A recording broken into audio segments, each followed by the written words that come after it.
everyone knows each other, I guess. No.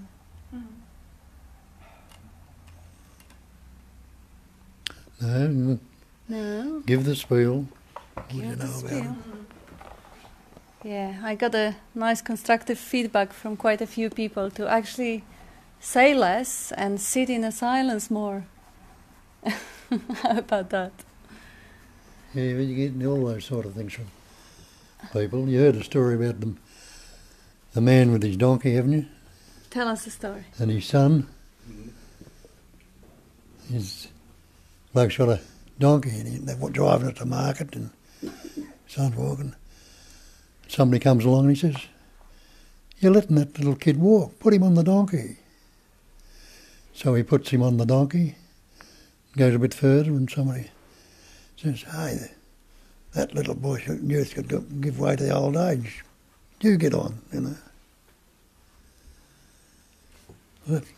Let the little boy walk again." So he got on and goes a bit further and then somebody said, "Oh, that poor donkey." So they turn the donkey on its side and trusses it up with the legs and put a pole through it and they're both carrying the donkey.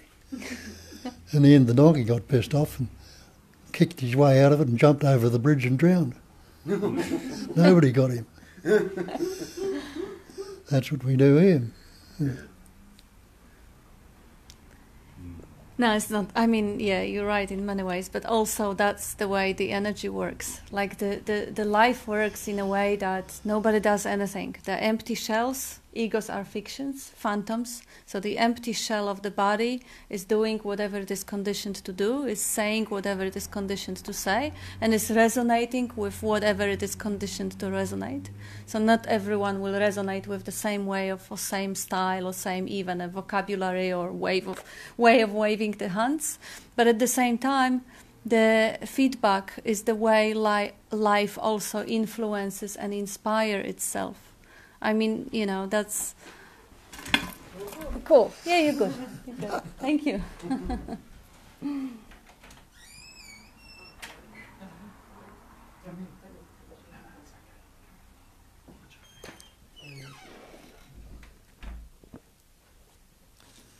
you'll get paid attention to or it won't at different times. It's just what life's only ever going to do in that moment. That's exactly right. It's and it creates every moment uniquely different, and all the influences in it. Hi. Yeah. What's your name? Fiona. Fiona. Where'd you hear about it? I was at a Rupert Spira retreat and I met someone who told me about you. Have you looked it up at all? Yeah. So you know what we're on about? Yeah. So we're not throwing you into the deep end. So you'll know what we're talking about. No, I don't think so. Okay. Okay. Grab yourself a seat. Thank you.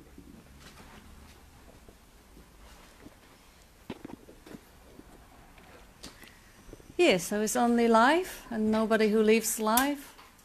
So it's only life expressing through everyone, inspiring through everyone. So if you get inspired or you get blamed or you get accused, it's also life. If there is nobody here, there is nobody there either. So if there is life speaking to itself, that's what's happening. So it's not really about following everybody else's orders or advice and making a donkey drown, but it is just a play, just a dance of energy.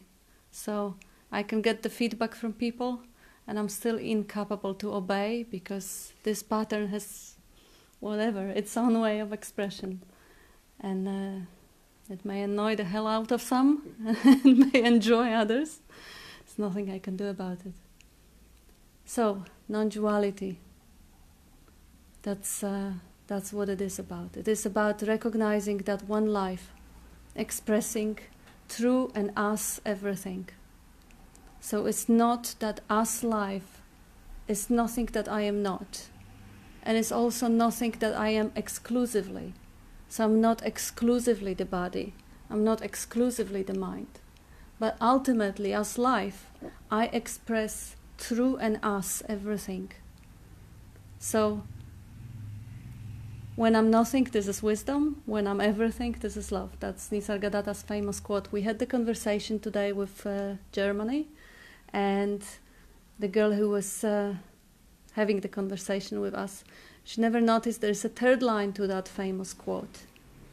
The first one, when I'm nothing, this is wisdom. When I'm everything, this is love. Everybody knows. I even have it on my Facebook. But there is a third line, and between those two, life flows. Life is moving between those two. Very often people ask question, okay, I understand. I am not the body, I'm not the mind. I understand this is all nothing. But where is the joy? Where is the love? Everybody is talking, Ramana Maharshi, so enlightened, so loving, so in bliss. Well, if bliss or love was to be constant and still, it would be filtered out from the experience. It would be an equilibrium, because all experiences are relative. So, as Nisargadatta says, between nothing and love, nothing and everything, wisdom and love, the life flows. That's why they say it is ever fresh, always new. Because one moment there is equilibrium, another moment there is a content, emotional content or physical content playing out. And yet another moment there is a joy or bliss. But it doesn't matter what the content is. Doesn't matter whether the content is pleasurable or is painful. What matters is moment-to-moment recognition that it all plays out as a content. And the basic screen is not changing. The basic screen is always there. So, you want to kick in something on the basic screen? Well, to understand it, it's all impersonal. The person is not reality. It never was, never will be, or never could be. And you know that if you recognise, where did that label or word person come from? Didn't it come from persona, the mask? Pointing to you there and then, you've got this conceptual image or mask we've put upon ourselves when we learnt words and were told you we were so-and-so, I'm Bob, the Australian, the good fellow, a good little boy or man. That's become the imagined or conceptual person. So it's impersonal. You see that the person is not reality. There's no such thing as a person if you look into it. There's no such thing as an ego. People say, oh, I saw the ego wasn't there, but it came back. How could something that wasn't there, never has been there, or never will be there? It's only because we've taken the belief when we were children, following our parents, what they told us when they told you, your little Johnny or your little Billy, you're a boy, you're a girl, you're this, that and the other. They're all words. Every word you've ever spoken or ever liked to speak has been learnt. You weren't born with any words. And never look at the word as the word the real. Is the word water? Can you drink the word? Can you drown in it? Can you swim in it? Can you wash in it? You can't. Does the word fire burn your mouth? So when we look at this I or me, we put the me on it. And when it comes me and mind, as we say, my body, my mind. But don't you also say my house, my car, my coat? You know damn well you're not the house, car or coat. With a little bit of investigation you'll see they're not the body. And you're not the mind. They're just concepts, they're mental concepts that come upon that screen, pointing out, which is empty, and what it's called a cognising emptiness. And he made the statement, cognising is a knowing. Anyone who's not knowing right now, anyone who's not being right now, anybody who's unaware right now, being, knowing, loving to be, isn't that Satchitananda? Isn't the Satchitananda what they call that? I am that. I am not the body, I'm not the mind, I'm not any other thing. I am that. Existence, consciousness, bliss. The other two factors are the nama rupa, the name and form. The name is just a label, as I said. Chair, carpet, me, you, mirror, curtains, tree, flower, are all labels. And the word is not the thing, because you can't drink the word, you can't swim in the word, you won't burn with the word. But that's our problem. We've taken the words to be real, to be the actual. It tells you in the Bible, in the beginning was the Word. And that's what they actually see. And it tells you the Word was with God. And the Word was God. That's all God is, a word, a label. Nothing was made without him, without the Word. All things that were made by him, by the Word. And isn't that true? Haven't we put labels or words on everything? Even this idea that we are this human being. And we've got the concept that God is the supreme being. Take out the word supreme, take out the word human, separate the beingness in this room if you can. Anyone who's not being, anyone who's not aware of that being, isn't there anyone who's not loving to be? Isn't that a description that's at an end? Existence, consciousness, being, loving and loving to be. So you're already that, and always have been. But we've learnt these concepts and words and reinforced by our parents, schools, society, and reinforcing themselves all around us, and we've taken it to be real. And the energy of belief has gone in it and made it seemingly solid and substantial. But look in there and see if you can, within you, and see if you can find any word that is solid or has any substance to it. And you realise when the Buddha told us there is no static point anywhere in this manifestation. You've got the static point of the I am, this body mind. But it's not so. And it also said there is no self-nature to anything. And we've taken ourselves as a personal self. And we're looking for self-realisation, self-liberation, self-awareness, self-knowing. But it's that one self of this liberation. The one self that's realised. It's not the egoic self, me. I think it's that personal self that's become a realiser. It doesn't happen. And you've been seeking for 10, 20, 30 years. Why haven't you found it? Might dawn on you, like it dawned on me. Maybe I'm looking in the wrong direction. And then when you realise it, I tell you again that the answer is not in the mind. You're going to continue to look there. And then don't blame yourself if you're not getting anywhere or you're feeling nudged by it if you're not looking there. What happens if you pause a thought? What happens when thought disappears when you go to sleep? What's the problem then? Or if you pause a thought right now and ask yourself, what is wrong with right now if I don't think about it? Without a thought, without the word, can you say it's good, bad, pleasant, painful, happy, sad? You can't without putting the word on it. Putting that thing, which we look at it closely, you'll see is not the real. The word has no substance or any independent nature. And that's, it tells you that in the Hinsing Ming at the finish, he says, words. It goes through it all. The great way is not difficult for those who have no preferences. When love and hate are both absent, the words love and hate, everything is clear and undisguised. Like the smallest distinction, however, and heaven and earth are set infinitely apart. We've divided the two. Now, can heaven, which is the sky or space, be separate from the earth? Can the earth be separate from that? Isn't the earth floating around in it? So they're not separate at all, only when we discriminate them with the mind. And it finishes up words. The way is beyond language. It's beyond the language, because in it there's no yesterday, no tomorrow, and no today. And isn't that so? Where is yesterday now? It's just a memory. If it's not being recalled, you can't even tell me what went on yesterday. You've got to bring that memory into the present, and so it's a present thing again as soon as it's brought in the present. And where's the future? You'll say, I'm going to do this when I leave here or tomorrow or something. Projection. But what can you do about that right now? Is there a future if you're not thinking about it? When you are anticipating and imagining something, it's so-called future. People say you've got to try and stay in the now. I'll say try and get out of it. You have never, ever, or ever will be out of this moment. It's a spontaneous. Spontaneity means it's got no beginning. Look at the word now. When does it begin? Well, to think of it just as beginning, you can't say it began last week or began last Friday or began 30 years ago or began a moment ago.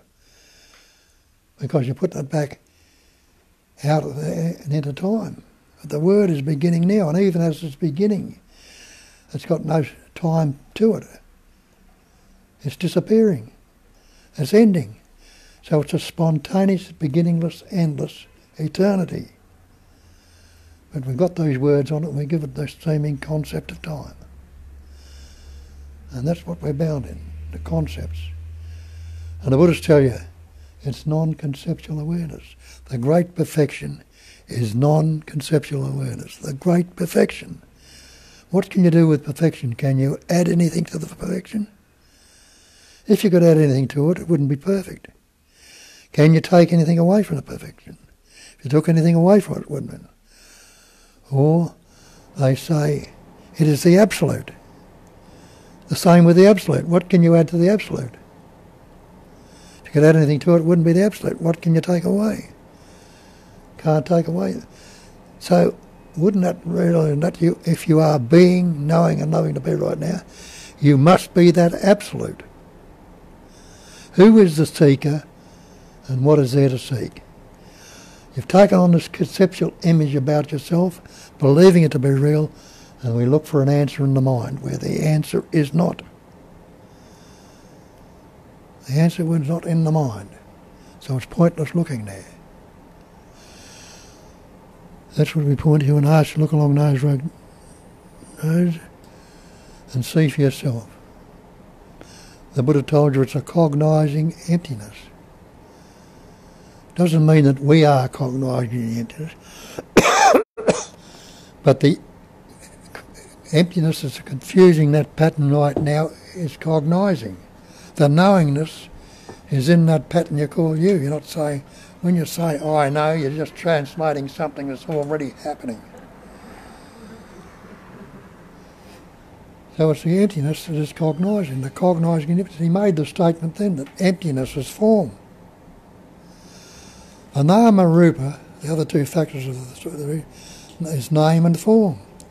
And they tell you, the nama rupa, the name and form are maya. They are illusion. It's the nama rupa, the maya is illusion. And they tell you again, it's a phenomenal manifestation. Look up your dictionary, look up the word phenomena. The definition of phenomena is that which appears to be. And isn't this appearance seeming real right here, but it's only appearance? Break it down and see. That thing you call a body, what's it made up of?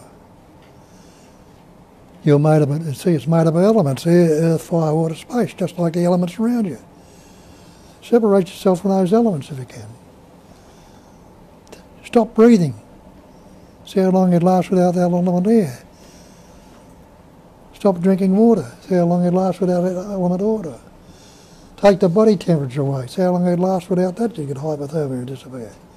Get off the earth if you can. You can't separate yourself from the earth. Get out of space. You can't. When you investigate these things, the old ideas or concepts that we've carried around all these years start to fall apart. And the old scriptural saying is, know the truth, and the truth will set you free. What are you free of? You can only be free of these conceptual beliefs that we've taken on and reinforced with a constant repetition without questioning. That's what the questioning is, investigation.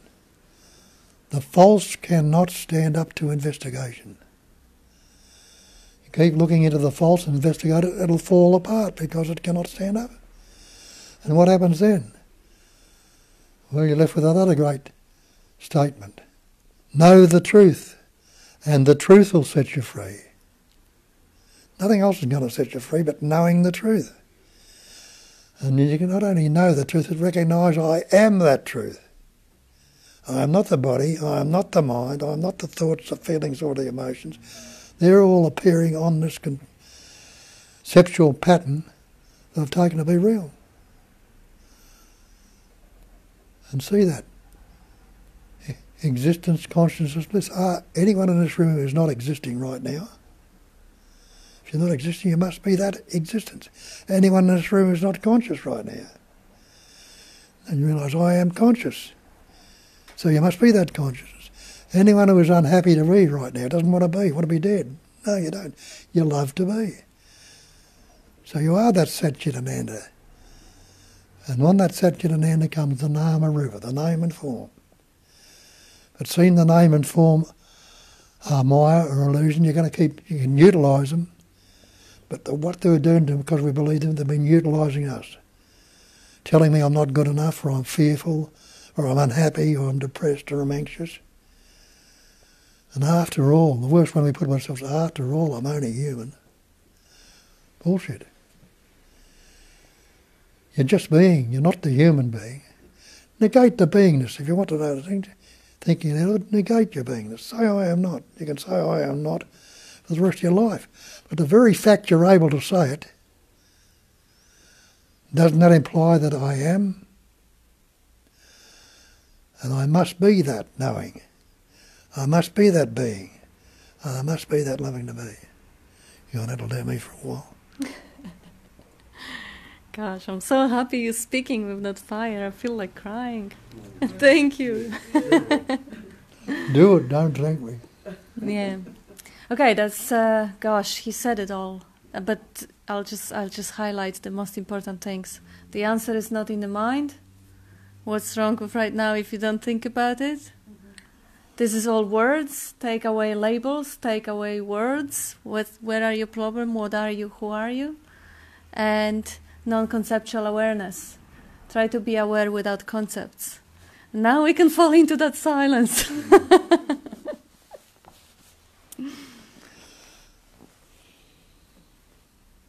Yeah, really. Every pointer points out to this, to basic screen. Well, have a look. When did you begin? You'll say, I began at birth. But can any one of you actually remember your birth? You can't. You don't remember anything till you're about 2.5, when the capacity of reasoning started with you. Before that, you didn't know any words. You couldn't reason. So you can't say you began on your birth because you don't remember. But look at it. When did you begin? We'll go back as far as your mother. That pattern, shape and form you call your father. Enabled in that pattern through the prana, the energy, and the air he was breathing, and the food he was eating. In that pattern enabled a little microscopic particle called a sperm to form in it. You can't see it with the naked eye. Yet it is full of intelligence. And the same thing in your mother. The essence of the prana, the breath, and the food she ate, enabled in that pattern, shape and form a little microscopic particle called an ovum or an egg to form in that pattern. And that ovum was suffused with intelligence. It knew what to do. It attached itself to the wall of the uterus. And the sperm, a little microscopic thing you can't see, knew what to do. It swam the ovums, implying it was suffused with innate intelligence. It could swim, it could move around. And the ovum was suffused with intelligence, attaching itself to the wall of the uterus. It knew where to swim to, and it knew to pierce the ovum. When those two came together, that cell doubled. The innate intelligence doubled that cell, doubled it again. You can call that intelligence, if you like to use the term God, the godliness in you. I don't use that term, God, because you can get confused with that term. Purely and simply, we all come from different traditions, different backgrounds. Some of you might be atheists, some of you are agnostics, some of you are Christians, Hindus, Muslims, Buddhists, Jews. If you start talking about God, you're related to what your traditional belief is, and so lose sight of it, because you'll take on their concept of what they think is. I call it intelligence energy. And intelligence energy, I mean the activity. Intelligence is knowing, the activity of knowing. You are knowing right now, and that knowing is a movement. It's an activity. The activity of knowing. So when that little fetus began to form, what were you doing about it then, if you think you're running the show as just personal? You just said, I've got to beat my heart, I've got to grow my hair and fingernails, I've got to digest my food. You couldn't say anything, because even the brain wasn't forming then, and you didn't have any words. But the life essence was there, expressing through that pattern. And when you came out of the womb, did you know anything about that?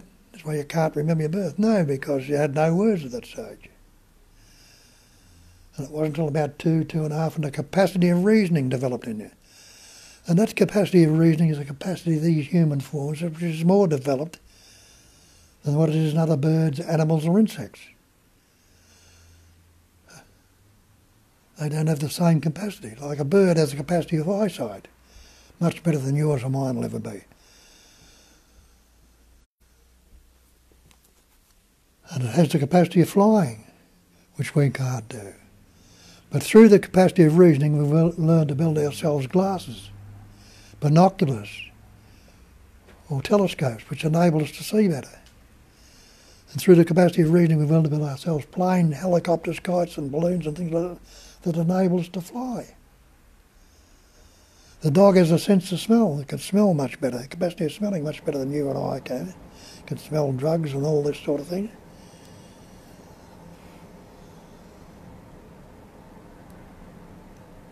Whereas chameleons can change colour. They can't do that. Insects can, there's grubs and that can build little cocoons around themselves and then change into caterpillars or whatever, or butterflies and things like that, all that colour. We can't do those things, but this capacity of reasoning has enabled us to do a lot of things. But it is that same capacity of reasoning when you're telling yourself, I'm not good enough, I'm fearful, and giving you all the psychological crap we carry on with. It's all psychological bullshit. Your fear, your anger, your superstitions, your resentments, your guilt, your shame, your depression. They are not necessary. Because they come about because of the belief we are this separate entity. What would you know about fear and anger if they're just sensations, present sensations. If you hadn't learnt the word fear, you've had this fear and you put the sensation what was pointed out to you, what you've seen when you were very young. This one is fear. The next sensation might be anger. The next sensation might be depression. We put all these labels on these sensations instead of seeing them fresh and new. So as soon as they crop up now, this one is fear. Instead of seeing it fresh and new, we unload all the previous fears we've had and load it on it and see how it builds up into something solid and substantial. All the previous anger, all the previous other things we've had, all the psychological crap, it's believed we loaded onto this conceptual idea of me, of myself. When you realise this is the one self, it's not a personal self, you say my body, my mind, my house, my car. And you know you're not the house, the car. Are you the body and the mind if it's my body, my mind? And when it comes to the my mind, we say myself. So we've attributed this self to this personal concept about it, me and mine. And the saga, Ramana Maharshi tells you that when you ask the question, what am I? And he says, you go through it all to see that it's either that me or my, you can't find it, there's nothing there until you realise there's only I. So it's the I self, not a personal self, not myself. I, not my liberation, it's the self-liberation, they tell you. It's self-shining, ever fresh, presence awareness. It's not the personal self at all, it's the one self. It's the self that's liberated, it's the self that's seeing, it's the self that's shining, it's the self that is aware. But we don't see it's all happening by itself, to itself, and as itself. But we put the person on it and take the person to be reality. And the person never was, never will be. And that's what we call the ego, the self-centre of the ego. And that becomes a reference point. We're always relating to this personal self, this ego. And don't you see that relativity or relationship is duality? And the ancients point out that there is absolutely no duality in non-duality. There can't possibly be. And if there's no duality in non-duality, can there be duality without non-duality? Can there be non-duality without duality? And they're just two sides of the one coin. They're not separate at all. The sense of separation, the sense of division is the cause of all their problems. We to believe we are individuals. What's individual mean? Does it mean undivided? What's universal mean? Does it mean undivided again? We divide these things up with the Word. In the beginning was the Word, and it didn't begin until the Word came in. Until you recognise the Word as not the real, it can be utilised. You can use. Well, I'm using words now to accept that about it. But I know they're not what I am in reality. For a long time I believed they were. And for a longer time I believe they're not so. I don't believe they're not so. I know for a fact that the Word is not the thing. That there is no me here. Though it seemingly crops up as what you would call the me, leave it as it is. Now have a look at that. Where are yesterday's thoughts now? They still there? No, they've moved on. So you see, there's no thought fixated in your head. They're transient. Like they tell you, this manifestation is transient. It's constantly changing. And that body you walked into this room with is not the same body you walked in the room with. There are thousands of cells dying right at this moment and being replaced right at this moment. Is it the same body you had 10 years ago or 5 years ago or 3 weeks ago? You recognise it's not. But yet it seems to be the same essence, and it is the same essence, just living it, expressing through it, thing. Same words we're using and things like that. And putting the same erroneous beliefs in it because we never question it and see the truth. And see that freedom that's there in some immediacy.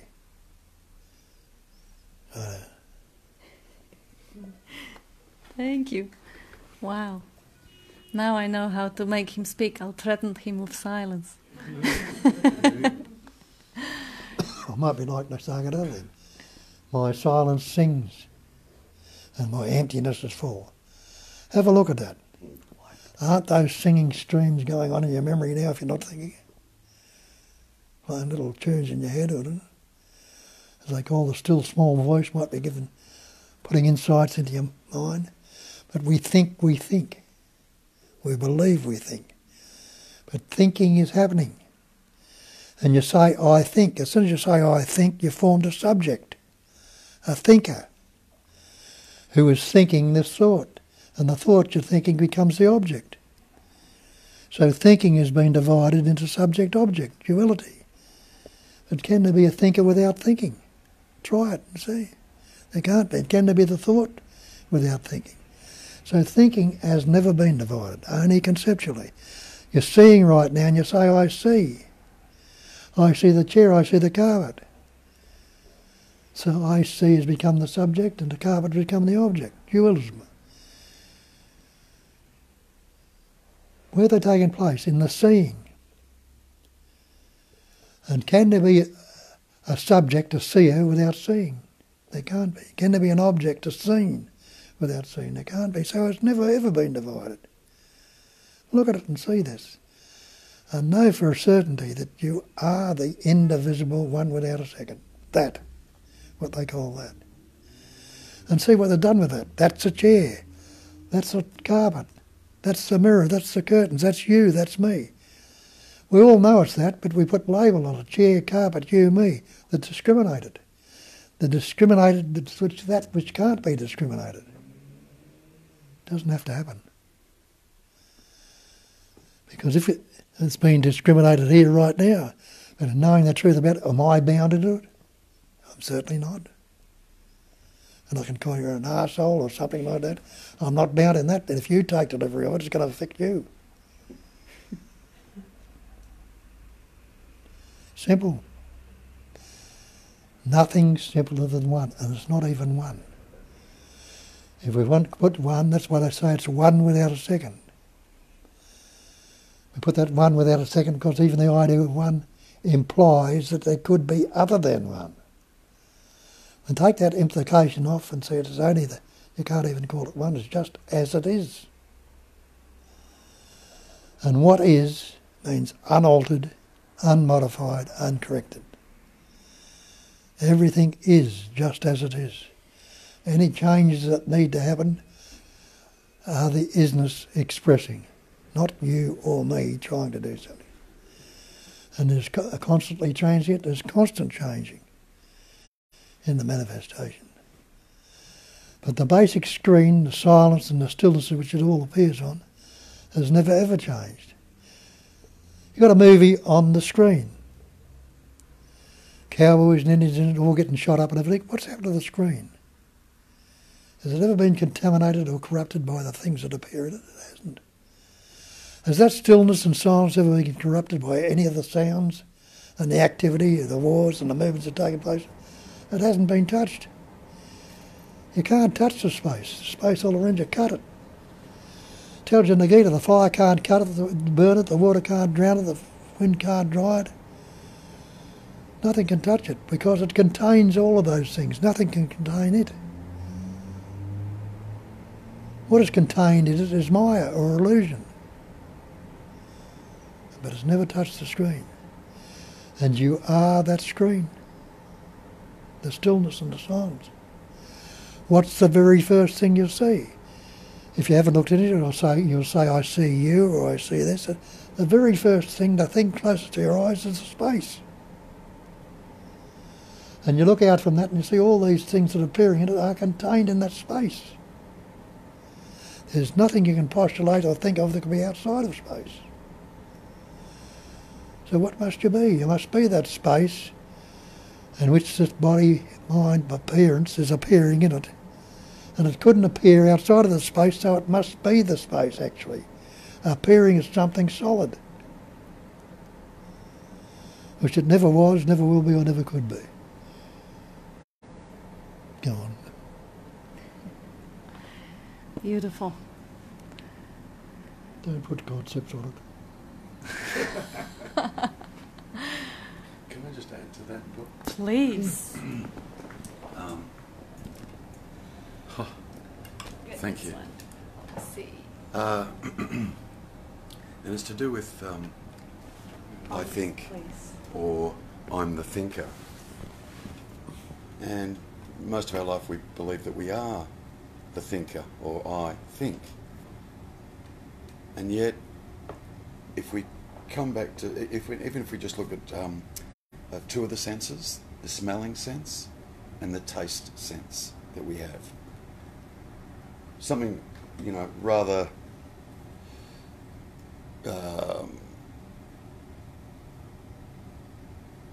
very, very self-centered comes up when we say, I smell. Oh, do I? Yeah? That's usually how we interpret that. But it's pretty easy to, if I say, I'm the smeller, I'm responsible for the smelling as such, try and stop that. Good one. Like try and stop, if I put a blindfold on your face and put some very, very unpleasant smells under your nose, switch that off. Yeah. We can't switch that off, like we can't switch off the thinking. I think the Buddhists called the thinking the sixth sense. I remember a long time ago coming to that understanding that thinking is just another sense, like seeing, feeling, tasting, touching, smelling, thinking. But we take it personally and think it's mine, and which is what I'm trying to point out now. And it's the same as the taste buds. Yeah, I taste. Really, try not tasting. Yeah? Or I'm the taster. It implies that there's a choice there, that I'm the taster, and I can taste this or I can taste that. Really, put something pretty unpleasant in your mouth and try not tasting that. And it's the same if you look at it. It's the same with all the senses. Yeah? And I don't have any control over my taste buds. I have no control over my sense of smell. I have no control over my sense of hearing. I can't choose to not touch, and I can't choose to not see. Even if I close my eyes, I see. I see an absence or you know, I see a darkness. There's still seeing that's occurring. Like I can't eliminate seeing as such. Something else that you said too, which I just went, oh, that's so cool. What about if you're concentrating on something though? You do block out the senses then. Really? Really? Yeah. I don't care how much. No, if you're watching something and you listen, you don't hear what's going on if you're concentrating on that. Really? Yeah. You're focused on the... No, well, I mean, I'm not saying me, I'm saying if concentration's You're happening. focused Right? on something instead of the overall function. Yeah. Missing out that totality. You get sound recall. Once I noticed walking past a train station and then hearing the sound a couple of minutes later. Oh, I did go past. But even so, you're concentrating on it, you still see a car go past outside. Correct. Or other than that. No, but if you're like you're watching a TV show or Yeah. something and you're fully involved in the story, you don't hear the noise outside. Or somebody rings a bell or something, you'll hear it. No, I don't know. Even if you're focusing on your personal story or your personal drama, you are missing out. But it doesn't mean that this is not registered. No, I'm It not is. saying that it doesn't You're go gonna in. get- I'm you're just gonna saying get you're not hypnotized concentrating. and they will ask you every little detail, and you will find that it has been registered. But even if you're talking about being engrossed in a movie, like you said, you're still engrossed in the sound coming from the movie. Yeah, of course you are. Yeah. Like, choose to not hear that whilst it's there, whilst it's... If something's burning in the kitchen, you may actually smell it and run away. No, well, I've had the case where I haven't done that and it has burnt, you know. So, anyway. Well, that's you may what- get drunk, an observation, and that's your all. senses will be somehow sedated also, but it is not, you know. And that's what you've got to do, Ron. You can do it yourself. And say, Yeah, of course. Because we can't tell you. Yeah, of course. But it's wonderful that you are questioning it, because that's the attitude that we actually Encourage. promote here. Yeah. Debate everything, because it has to be. I remember the other thing that came up.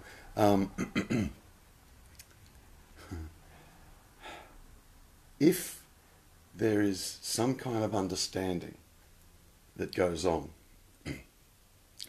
and we make the statement, I am one. I've arrived, I am one.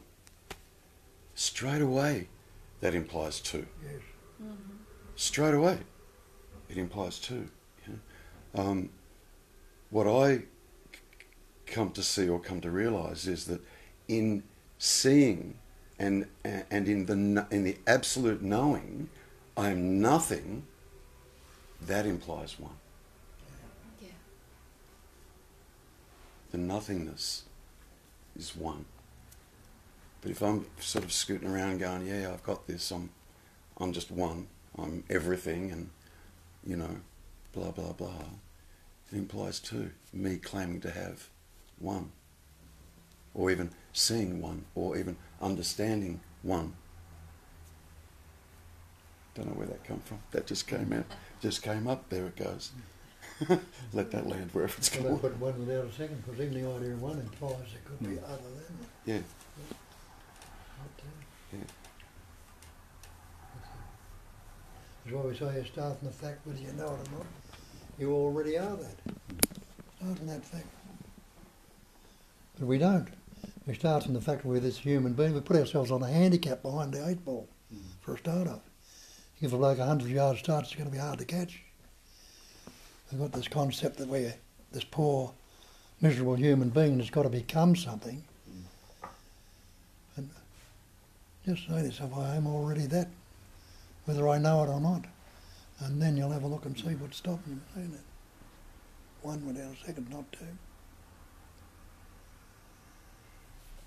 I think the other thing too that I think really confuses people, is, you know, we say that, and I'm guilty of it, I've said it, and I've even heard Bob say it, that me has got to go. And, you know, that would imply that if I woke up, and Bob woke up, Max woke up, Kat woke up, and Robin woke up, and me was completely absent, we'd all be manifesting exactly the same way.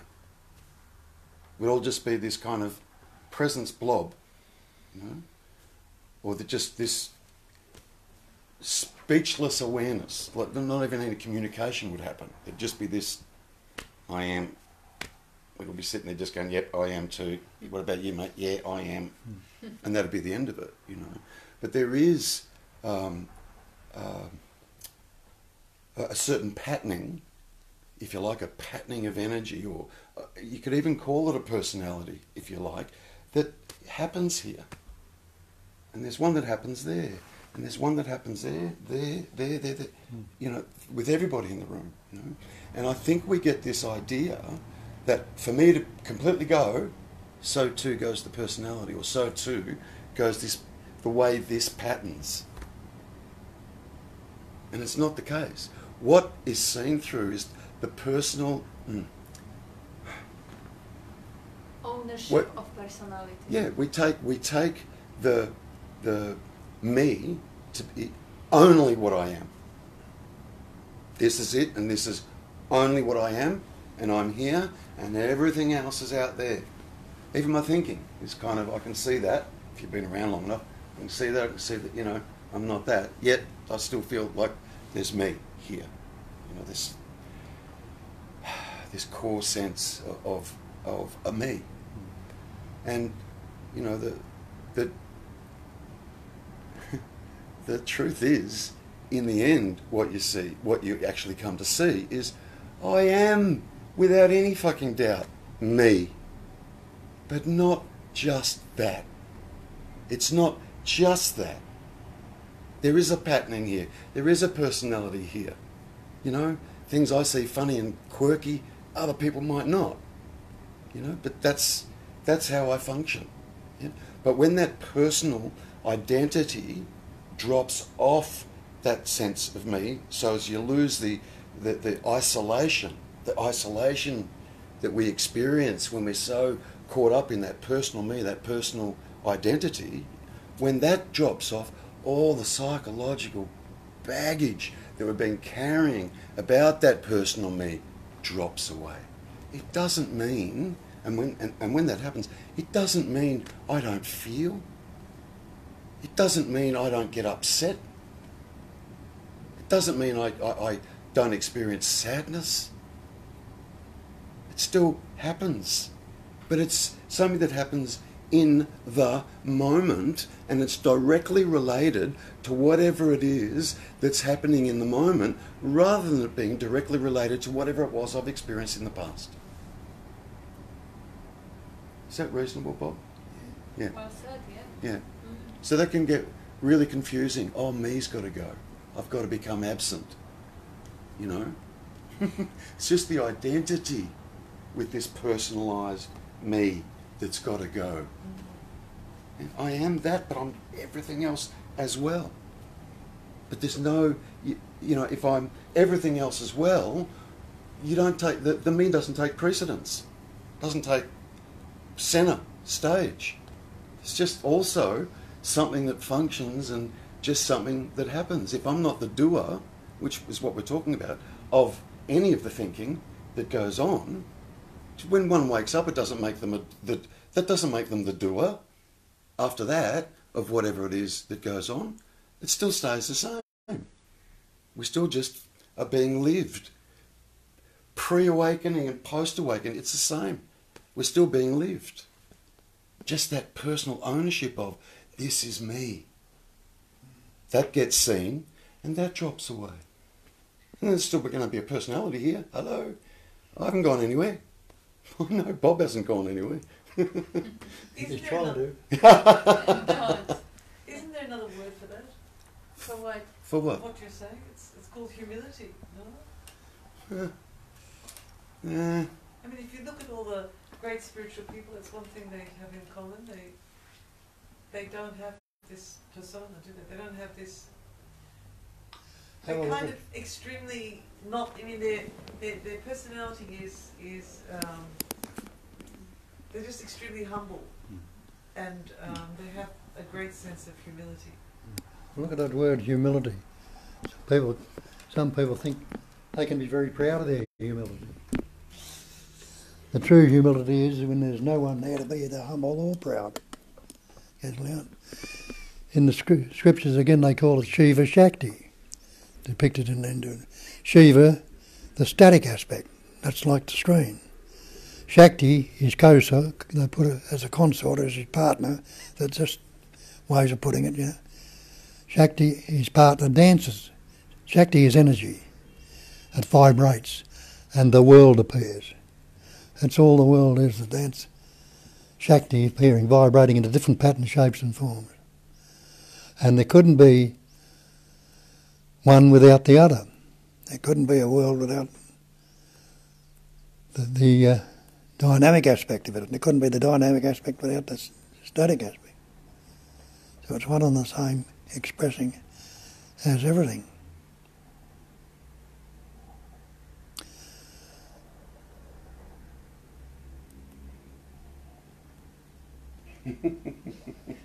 All right, all this leads me to a question. What's the difference between the me ego and personality? How you answer it, because you are setting a definition now. Yeah. I've been arguing with people around this stuff because some people actually believe that ego and personality are one and the same thing. And what we're saying here is that ego is a phantom, is a fiction. The one who owns personality, the one who says that I'm the doer of deeds, that I'm the seer of sin, that I own the personality, this is my body, my character, whatever. But what is your definition of the ego? Because that is the real question. Yeah. Well, I guess It's a great question. Well, it comes down to your personal identity, like who I think I am, is how I put it. Right. That's the trouble. The person it's impersonal. Yeah, that's right. So the But where does the personality, like it's still a person type pattern, if you like, the isn't pattern, it? shape and form and appearance. What's wrong with that to compare it? All the stuff, Yeah. every so-called thing in its manifestation Yeah, is a pattern, shape and form. Maya, Nama, Rupa, yeah. name and form. And also, do you have dog or cat? Cat, you have cats, don't you? Yeah. Don't they have Yeah, personality? they do. Do they have ego? In your definition? No, I don't think they do. Yeah, do they think about what happened to them yesterday or three weeks No, ago, no. and do they say the world is against them? Do they have this psychological suffering that comes from commentary? No. But they still have personality. They still like some things and don't like the other things. So personality, and as Terry said, you know, the diversity in which that one essence expresses, that fact that everyone is uniquely different. There is no the same, two rainbows are not the same, two snowflakes or fingerprints. That's actually, how beautiful is that? But now, taking the ownership of the pattern, that's where the problem starts, where the suffering starts. Because now I say, okay, I'm not good enough as I am. I should be nicer, I should be prettier, I should be younger and richer or whatever. And then people should like me, and then, you know, my value depends on how many of them likes me. If someone rejects me, I'm suicidal and all that crap. This is all coming from identification. So now I could say that personality pattern is completely impersonal. I mean, just as much as the character of the cat or dog is not really personal, it is formed by the environment. You know, they are traumatized dogs or cats when they have to fight for survival, and they are relaxed, spoiled, coached dogs or cats. So they have different personalities, and they formed out with the body. They grow the personality, the response behaviors grow with the body. So you could say, I guess, that personality is your responses to stimulation, like your automatic responses, if you like, or spontaneous responses, is that? Even learned and conditioned responses also. Yeah. Because, you know, the personality, the way it forms, like, you know, survival strategies. When you were a child and you are rewarded for laughing rather than crying, you most likely to further in life just try to laugh rather than cry, because your chance of reward will be bigger. So now you create certain preferences in behavior, and it's like a big database, it's like a computer, and then you become like tendency will be rather this way than that way. Also, your taste in food and music and all of that is kind of conditioned slowly. It's not completely spontaneous. It's like dance of the frequencies. You have so many influences on you, like every past moment created this moment, and the whole universe actually contributed to this moment and this personality. But now, the personality and the spontaneity of existence with the conditioning, with the past, which we're actually creating right now, it all can be just happening, expressing through the pattern, the life expressing through the pattern, or then can be a dreamt or imagined medium or agent in between. It's either, empty shell and the life outpouring through whatever, this sound of the voice is available. This is not through this body. So it outpours through this one, an accent, whatever. But now, if there is an agency in between, like, oh, no, there is a me, I'm speaking, I'm having this voice, I'm having this body.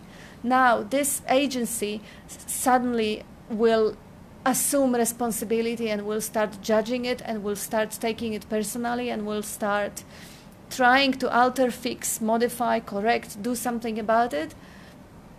And this is where the suffering lies. Because if anything, if there is no agency, if there is no one in between that life expressing through whatever available means or patterns, who is going to resist what is? Who is going to say, oh, I should be different? Like, I don't care how, if that's just an empty shell with the patterns programmed into it,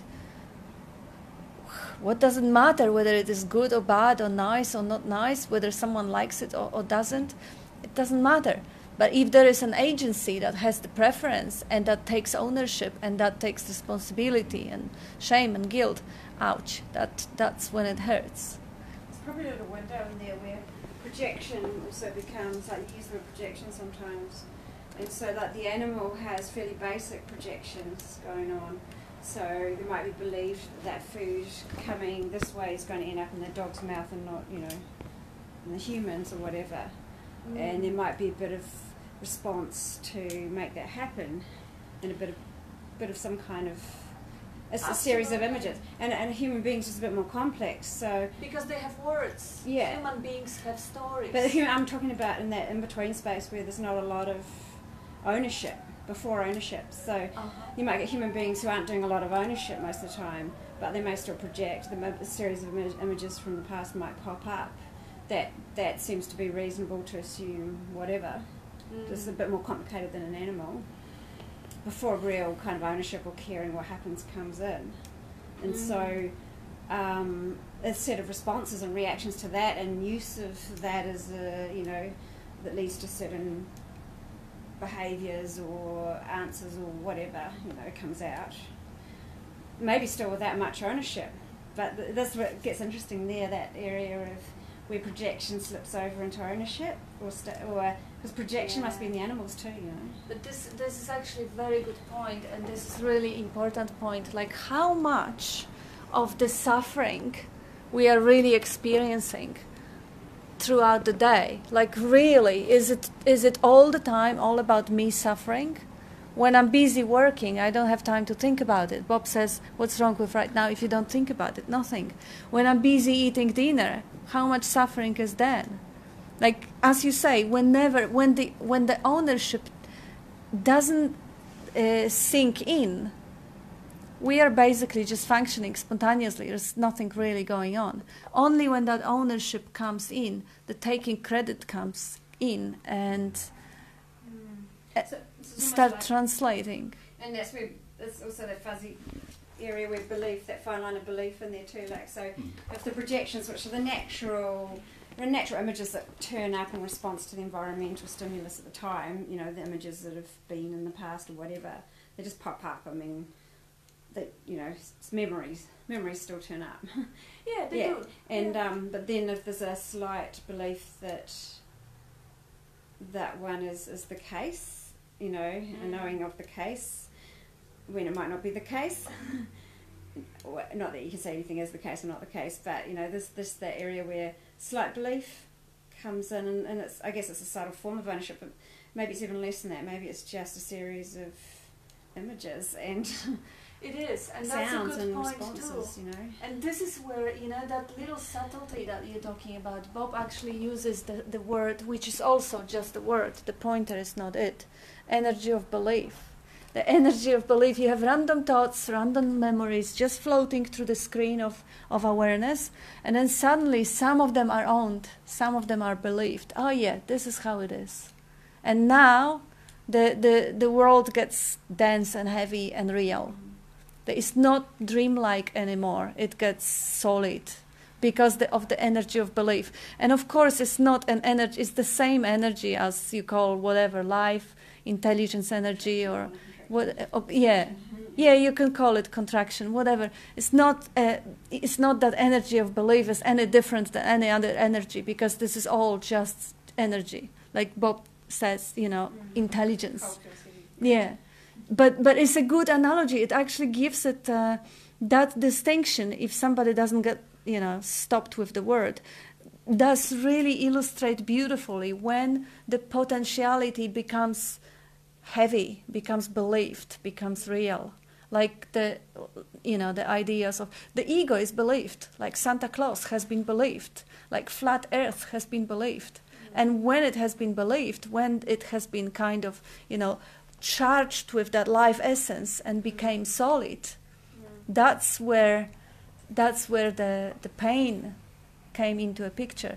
And again, that's okay too. It's like a doctor might have, you know, see a leg move in a particular way. 90% of the time it's meant one thing, and then 10% of the time it actually means something entirely different, but the doctor doesn't know that. So it's really just a response to any past kind of images, and it could be the same with what people are saying, what's really going on inside them, and all this sort of stuff. Ownership really is prior to ownership, in a way. Yeah. It can be, you know, if it's not held on to in any way. And that's what Terry was dogs saying. would do it, you know. Everything, you know, what Terry was saying. Before enlightenment, chop wood, carry the water. After enlightenment, chop wood, carry the water. It's just that idea that now I am doing it that drops off. It doesn't mean that anything else drops off. So if you have the you know, things, sensations, memories, anything floating through the field of awareness, but there is. And then even the ownership floats through the field of awareness, but you still kind of see them as clouds. They don't become real. The dream doesn't become reality. Momentarily, but it's spotted sooner, really, because it still pops up. Exactly. They pop up. So what? I mean, this is what Bob is saying. Pop up. How quickly they are recognized. You know, because usually the suffering comes up from the fact that, okay, I'm the person, I'm inferior, I'm feeling anxious, and nobody questions that, and it goes over for years, for lifetime. But if the idea, the thought, the feeling, the emotion comes up and is not labeled, it's just a sensation. But okay, label pops up also. Now, the emotion, the surge of the energy, the vibration is recognized, the label is recognized, label. Now, this is happening to me. Okay, that was just a thought. Now, but this is really serious. That's just another thought. If things like that, whatever shows up on the screen, are recognized for what they are, dream it stays light. It doesn't get solid. And if it does get solid when something really, really painful happens, it doesn't stay solid because it may take longer. Maybe how much we had an argument a few days ago. It was probably over 45 minutes or something that we didn't really even look the same way. But it was fun. It was light in the argument because even the disruption that came about was kind of yummy. It was refreshing. It was a new sort of a sensation showing up. And there was no resistance towards that. There was no need or urge to fix it. It was just sitting with that new energy. And when you leave it as it is, unaltered, unmodified, uncorrected, in no time it will fall away, it will change. Not because you want to get rid of it, but because change is the only constant. Everything always changes. And there may or may not be some kind of looking at that for what it is in a way, then it drops away fast or it doesn't come back, and it may not, and it won't matter either way, but there may or may, if no ownership is in the equation. Exactly, But yeah. no matter either way. Yeah. Because if you don't want it to go, doesn't matter if it does or doesn't. Kat, I wanted to ask you something. The thing that I had this moment sitting on a balcony not too long ago, and I really got a sense of what you were talking about, or what Bob talks about when you say if there's nothing to relate to or no body to relate to, then there's nothing to kind of worry about or get upset about or suffer about. And it kind of, I had a real sense that I had a real sense that the person really dropped away. But I can't help but think about what you said when you said that if it was never real, how could it come back, or how could it? But it fucking does. Like I feel like I've asked you this before, but it's like, it feels like this clarity that kind of comes and goes and comes and goes, and now I feel like it's getting to the stage where whenever I have these kind of moments of openings and kind of feelings of one, I'm kind of like, oh, for fuck's sake, like it's coming again and it's going to go again, and like... What exactly comes back when you say the person comes back? What exactly comes up other than thought and sensation? Nothing. Okay, Absolutely so, nothing. so That's, what, it's very clear that that's all it is. so Thoughts and are you the sensations. thought and sensation, or are you the one who is aware of it? I feel like... I don't know what I am, but I feel like I go effect of the sensation. I don't feel like I am the sensation. I'm like the perceiver. Like I feel the sensation. I don't feel like I am the sensation. Yeah, exactly. It's appearing on that screen, but you claim it. Who claims it? So it's just person a comes person. back, but person doesn't come back. Only thought and sensation come back. The person... I feel like this is wrong, but in my direct experience, like the person is like a feeling. Yes. The person is like... Okay, so feeling comes back. Yeah, because Not a person, feeling. Yeah, I feel like I've seen it to death that like thoughts come and go. Like I'm like, oh man, honestly, like, but that sense of me, like... Sensations in the body, it's the same thing. Yeah, that's right, Robin. It's more like that. And I said this to you last time I was here, but like, and when I've had those moments of openings, that drops away. It all kind of, but like, and then it does come back. Like I can't help.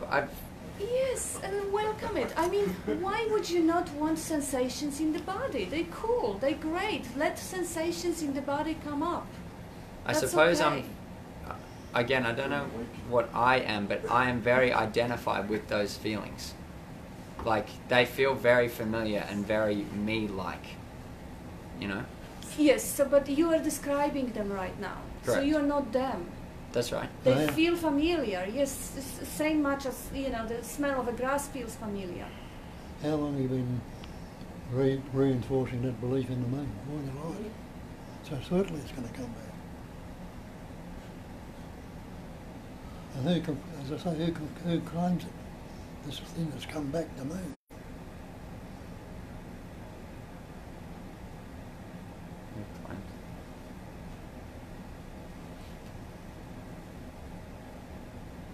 I don't know. So look, there is a sensation that you call familiar because of the memory, because you've seen it before, you felt it before, and it feels like this is me. That feeling of separation. Yeah, feeling. You even label it feeling of separation. Absolutely. Yeah. So your feeling of separation is the object in the awareness. Is what appears on the screen of awareness. You even describing it. You even know the taste of it. Like when you taste the mango, are you the mango? No. Now you taste the separation. Are you the separation? It is just another way it expresses itself. Now, because you wanted it to go, you don't want to feel it. You resist it. Of course, you're just putting fuel on the fire. How about you welcome it? Ah, that's another cloud. We'll see how long it will last this time. Let it be here. I'm not that. I'm seeing it. Yes, it feels like it is in my gut. Yes, it feels like this is so close to me that, oh my God, it feels like this is who I am. But I'm the one who is describing it. I can't be it. And see how much you don't want it. Just notice how much you don't want it, how much you hate that damn feeling. I know this damn feeling, I don't want it. It's fucking cool. Just feel the feeling and feel the resistance towards the feeling, how you want to push it away. Because by this resistance, now you say that the very resistance is what you are. I don't want it. Who doesn't want it? It's that pushing it away that keeps it there. Can you see it? That actually, that you are resisting this feeling, that this is something that you really resent, that you know in your experience this is so unpleasant. It's like bitter medicine. I don't want to take it. I don't want to have it. Life, intelligence, the beauty, the God, they want to feel that feeling of separation, but you don't. Well, you won't win. You have to surrender, because that's what the life is wanting to experience right now. If you see it as a cloud and you let it be, and as Bob says, leave it, don't touch it, leave it unaltered, unmodified, uncorrected. See how quickly it will change. If you don't push it away, how long, if you have this feeling, how long does it last if you really sit with it? 10 minutes? 2 hours before you distract it and it's gone? Or it feels like it's there all the time? It does feel like it's there most of the time, but it's more just that in those periods when I do experience that absence of the, you have to forgive me using the word I, but that absence of the person, that is just so freeing, beautiful. And so I can't help but notice that when it comes back, I can't help but not like it. I can't help but... yeah, totally. That, like Tony says, suddenly your space, your expansion, and then the contraction goes in and it hits you in the heart. Yeah. Of course it's natural that you hate it and that you resist it and you resent it. It's natural. But if you... See, Bob is sometimes saying, face your fear and the death of fear is certain. Like, really sit with it, because by pushing it away, you're actually reinforcing it. But it's scary, you hate it, and just completely sit with it, like, okay, it is there, this is what is. There's no way I can push it away, it's not gonna happen, so I may as well die into it, just die into that damn sense of separation that I hate, and forget about the memory in which I'm completely free and spacious. Just for this moment, because in this moment, this is the reality, the sense of separation, the sense of contraction, this is what is. Like, shit, you know, you gotta die into it, just completely give up. It's almost, it feels like, I know how it feels. I don't even have words for it. And I'm really, really sorry you go through it, because it's a torture, it's an absolute ordeal, it's yuck. But there's no other way. I mean, you've realized that resisting it doesn't work. So it's not gonna, pushing it away and resenting it is not gonna take you anywhere. You're not gonna win. You're fighting with that sense. It's a thought, fighting with a thought. Me is a thought. Yeah. It's fighting, I don't want this, I don't like it. They're all thoughts. And the sensation, whatever it is a thought. Fear, anxiety, stuff. Like trying to wash away blood with blood, as they say, you can't. And when you experience that openness, when that me drops away, when you experience that, what's actually going on internally when you get that sensation of feelings coming back into your body, and then there becomes a judgment around that. Oh, I don't like that, I want that to go away. What's actually happening there is you've got an image or a thought or an understanding of what it's like not to experience that in your head. I remember what it's like not to be like this. Yeah. I totally remember what it's like not to be like this. Okay, so you've got that going on. That's right. And then right next to it, in another thought, another little pattern, that's popping up here is, I don't like this because I remember that and I want that. They're just two patterns of thoughts, Max. That's all it is. Only two patterns of thought. If you've got conflict going on, it's not going on in there. It's going on in here. Like Bob just said, it's one thought against another thought. Or you can go a pattern of thoughts against another pattern of thoughts. Do you understand? Yeah. So look, you've been able to, you've been doing this for a while now. You're able to see that thoughts just come and go, and you can see that you're not the thinker of those thoughts. Correct? Mm-hmm. Absolutely. Mm-hmm. You're right there. Mm-hmm. Yeah. Same thing needs to apply with this that's going on in here. And including the resistance. Correct. All of it. Whatever it is that comes up in your thoughts, you can observe it, can't you? Mm. You can. You've got enough distance away from it to just observe it, coming and go. It could be really shitty thoughts, or they could be, quite pleasant thoughts, whatever the case may be. You have the capacity to just sit and watch them move through. Yeah, it's too far away. Right. Mm-hmm. It's the same.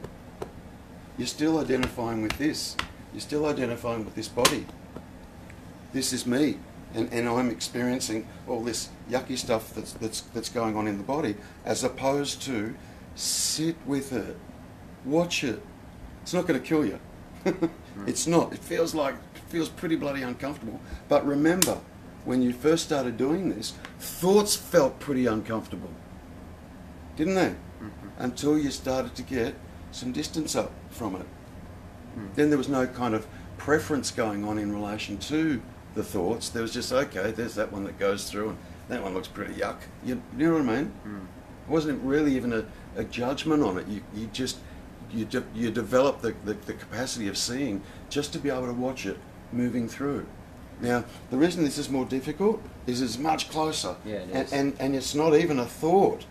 I mean, what's creating it is, but the experience of it is not a thought, it's an energy. Yeah, it's awful. And it's really close. It's like fucking, it's in here. Sometimes it's in your throat. Sometimes it can be in your face. It's in like solar plexus. There's a tension that happens and so on. Yeah. So you need to. It's not you, just like those thoughts aren't you. So, and it's okay for those thoughts to be there, isn't it? They're just gonna float through and move on by themselves anyway. So is this energy that's going on in there.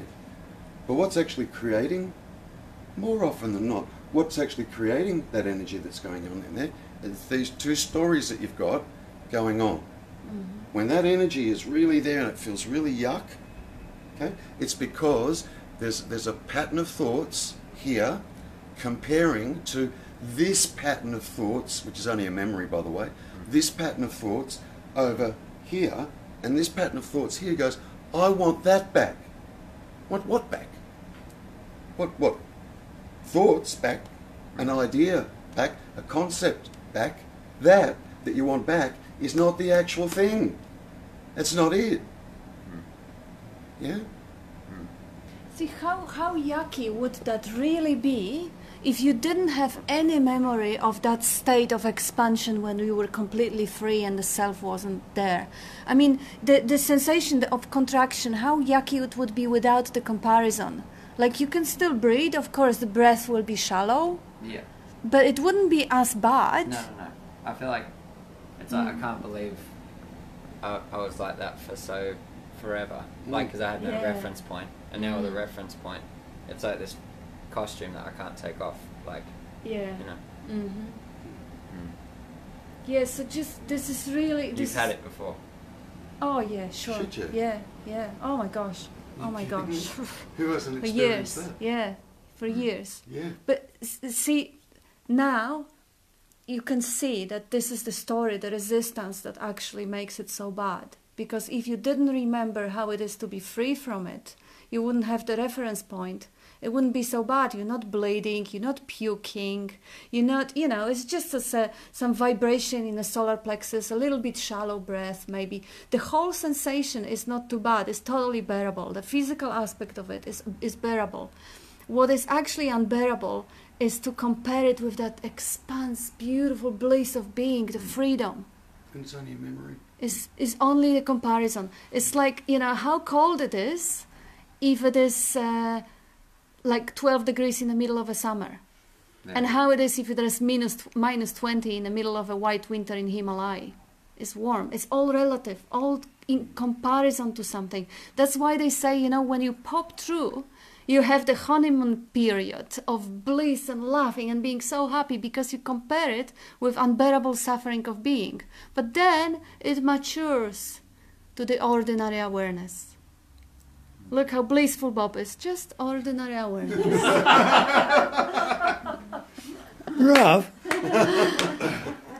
But he was saying 42 years ago when he was going back from Nisargadatta, he wanted to shout it from the rooftops. Because the comparison... That is what it feels like. Yeah, yeah. It is such a contrast that... That's horrible. Oh, horrible. It's a very difficult period, because once you taste that freedom, that joy, that naturalness, that effortlessness, and now you're back in contraction, it feels 10,000 times more than before you actually experienced the freedom, because you didn't have reference point. It does. So now you kind of one leg in one boat and another leg in another boat, and they go different ways. And enjoy it. It's not going to last for long. Now you have a taste of both worlds, and that's intense. But that's also precious, because you're not going to see it for long, you know? Because the moment you see through, when you see the resistance as just a story that gives you a reference to another story, it's not going to have that same impact. You're right, it is much closer. Like, because that's like... That was the last little bit that I experienced, and I've expressed that here before. That was the last, you know, and what made that feel so uncomfortable was that there was, my self-identity was so identified with being here and being present, and after all, this is my seeing and my hearing and my presence and my awareness and my was totally identified with that sense of presence. And that sense of presence gets experienced. Look, if you put a bullet here, or a gun here, and pulled the trigger, and this body dropped, that awareness would disappear from here. Okay? So it is bodily dependent as such. Yeah? Can't have it one without the other, if you like. So the identity hangs on, and it was the last thing I saw, it hangs on to this sense of presence. I am here. And as a result of that, the last thing, and it's yuck, that it really gets to experience is all this energy and this shit stuff that goes on in the body. Like you really notice it. You really absolutely notice it. Yeah? And it magnifies because you've had that experience of that not being the case. You've had that. There's like, and then you kind of experience that again. Yeah? And all I saw, and I don't know if it's the same for everybody, I assume it is, but all I saw was exactly what I said.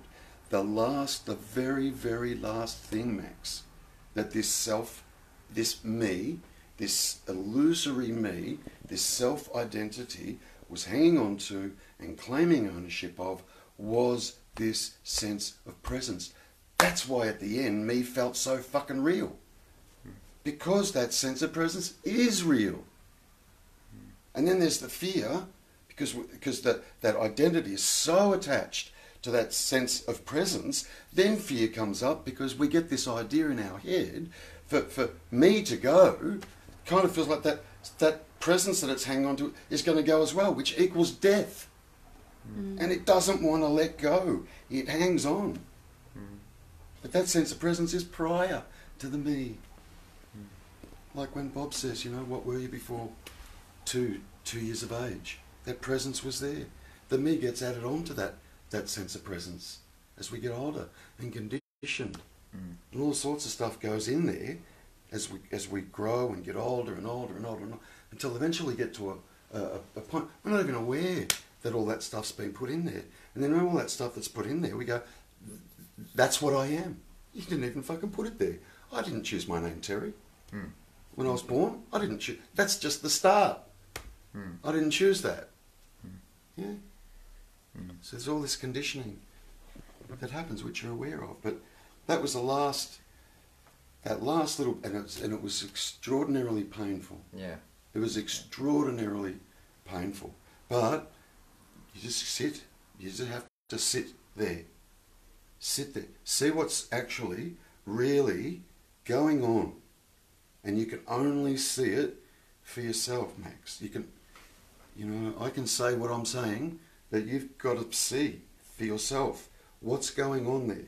And it gets pretty simple too, because you're now no longer all complicated. There's not all these thoughts and all these experiences and all these memories and all this stuff that you've got to sift through, which generally you do when you first come into this. I'm not that, I'm not that, I'm not that belief, I'm not... And it can go on for quite a while. But when you get to here, it gets really focused. Yep, I get all that, but I still feel like I'm here. What the hell's going on here? And all the attention goes there, instead of getting dissipated in what I'm not. And in my experience, Max, it was really, really uncomfortable. It just was. It was really uncomfortable. Bob, you talk about that sense of presence. I wouldn't even know what that is. Because it just feels like that contraction. When Terry was starting, I just put the gun to his head. The life essence goes out of the body. How many thoughts can a corpse have? Nothing. How many feelings? What animates it is that life essence. Where all the thoughts, feelings, emotions come in. And that's what you are, the life, not the way it's expressing its feelings, thoughts and everything. That life, that sense of presence is not contaminated or corrupted by any of the thoughts, feelings and emotions that go on. Because it's been going on so long that it feels very real. It's got no substance or any independent nature. Also, that's what Christ told you. You are the life. I am the way. I am the truth. I am the life. He wasn't talking about himself. Talking about that sense of presence is the way. It is the truth. It is the life. Not the concepts or feelings or things we put on. Just life itself. What's that life doing in that body right now? Isn't it breathing it? Are you breathing? That conception. Isn't it beating your heart? Isn't it growing your hair in your fingernails? Digesting your food? Causing all these thoughts, feelings and emotions to arise? It's the life that's doing it. You are that. Could any of them take place if there's no life in that body? You can't. So you are the life in which all these things appear. We're taking the appearances of sensation to be other than that life. If you try to look for the sensation of presence and you say you can't find it, you can't, because this is the one thing that you can't find, but you can't deny it. You can't say that you are not present. You know you are present, but you can't sense it because you don't have the, sense organs can't sense it. Like you can't see it, hear it, taste it, touch it or smell it. The only thing you know about the sense of presence is you know that it's there. But how does it taste? How does it feel? You can't say because it's pre-sense. It's the basic screen on which the sensations appear. So it is prior to senses. You can't ever find it. You can only know that it's there and you can't deny it.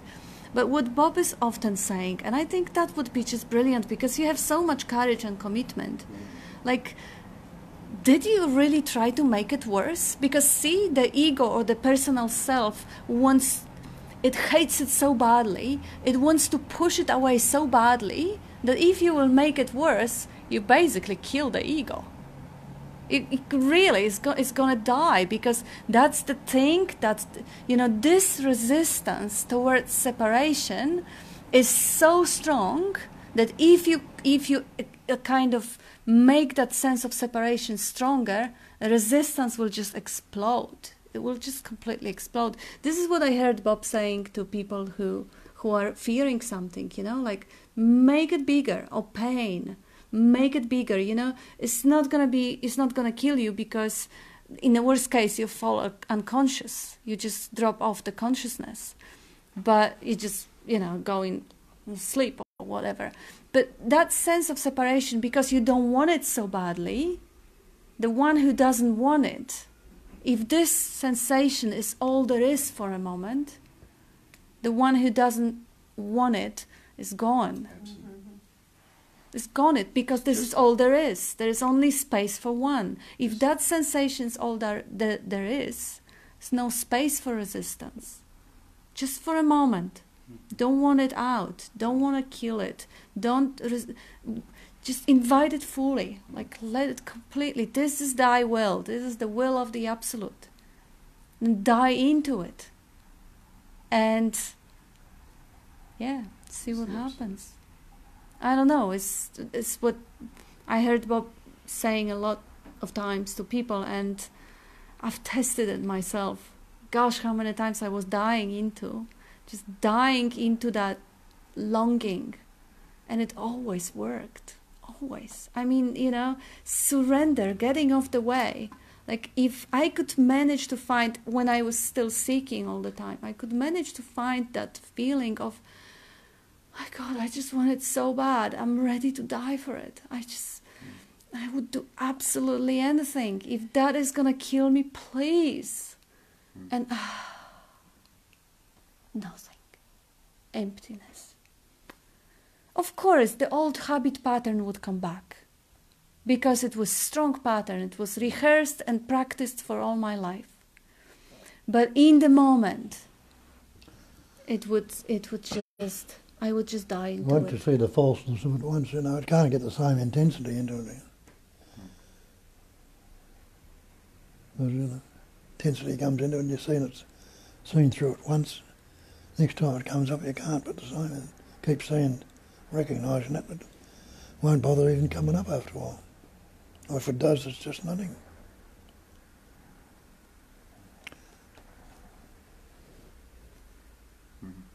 How is it now? It's okay.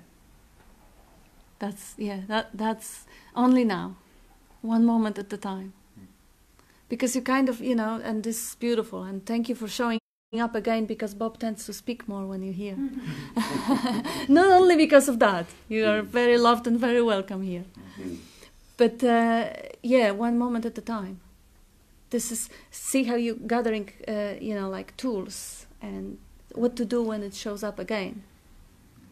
And that's great. That's the commitment. But it's not there. I suppose it's just that it's like what you say, Kat. I just want it to be over. I don't want like a coping mechanism or something to do when it's there. I just want it. I suppose, but that is the very thing that is keeping it there. So because it's only now, and right now you're okay. Yeah, that's it. And now you're okay again. And every time you ask yourself what's wrong with right now when you don't think about it, you're okay again. You want it over, go right into it and see how real it is. Just ask yourself, how bad can this be? Try and make it worse.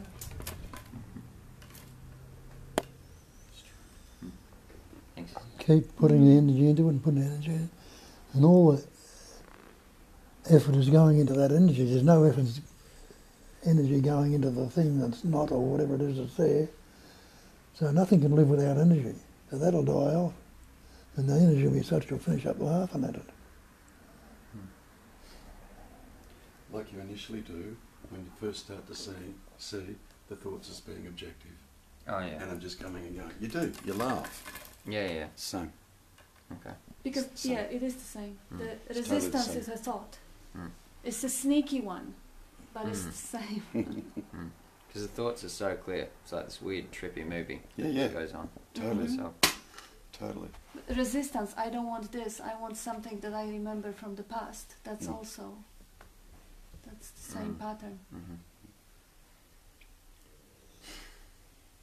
Oh yeah, Bob is showing me the time. So, thank you everyone. Thank you, Bob. Yes, thank you, Bob. Thanks. who you think